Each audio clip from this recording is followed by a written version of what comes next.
What's going on, YouTube? It's Disney, and today we'll be talking about Don't Be That Tech.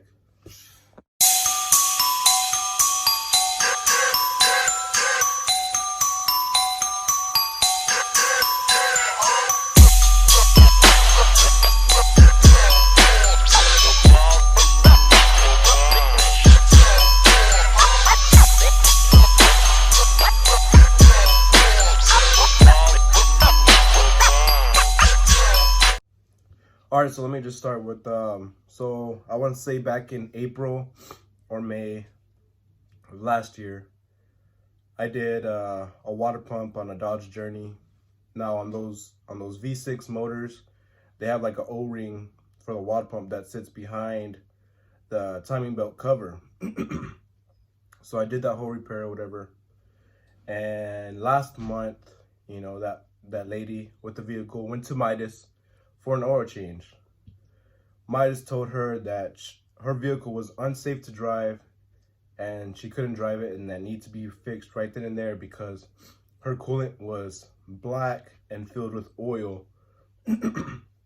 So she kind of panicked, got mad or whatever because she just had her vehicle repaired. So she calls the shop, tells us what they're saying, and of course my boss is asking me, did I double check everything, blah, blah, blah. I'm like, yes, we're just got to bring it, I don't know what could have happened. So it was down the street. The Midas shop was down the street from our shop. We send a tow truck, get the car over. I bring it into my bay, start doing my inspection. I check the dipstick, check the oil, and I look in the coolant reservoir. There's nothing wrong with the damn car. Now, keep in mind last month, so December, so it's kind of a slow month, because of the holidays. So basically Midas was lying to her, trying to sell her something that she didn't need it. I don't know what they were trying to sell her, or if they were going to do anything and just sell her something, So, and that's a big problem in our industry. There's a lot of shops, and especially like Midas, Brake Check and shit, they say things. Firestone,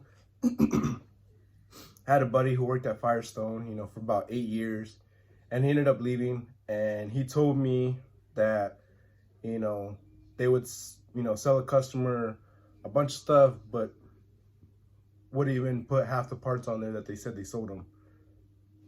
Excuse me.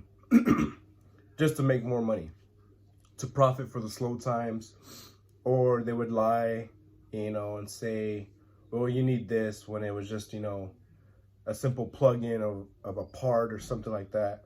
And, and then it's just, that puts a bad name on our industry as it is. That's why people have a hard time believing us because of shops like this. Here in San Antonio, I believe 7 Firestones got shut down because of stuff like that. I know one of the main reasons was they were, charging people for TPMS rebuild kits when doing tires, and they weren't putting TPMS rebuild kits. That's $7 a kit, so you got 4 tires, $28 a car, and you're doing cars all day, all week. You know what I mean? That stuff adds up. So 7 Firestones got shut down here. I see it at Pep Boys, customers, one time a Pep Boys told a customer they needed a transmission and they didn't believe them, so they brought it to us, and someone disconnected the TCM module. They just, don't be that tech. If you have a shop that's telling you, oh, do this to the oil, or do this to the coolant, do this to the transmission so we can tell the customer this job, you need to leave that shop.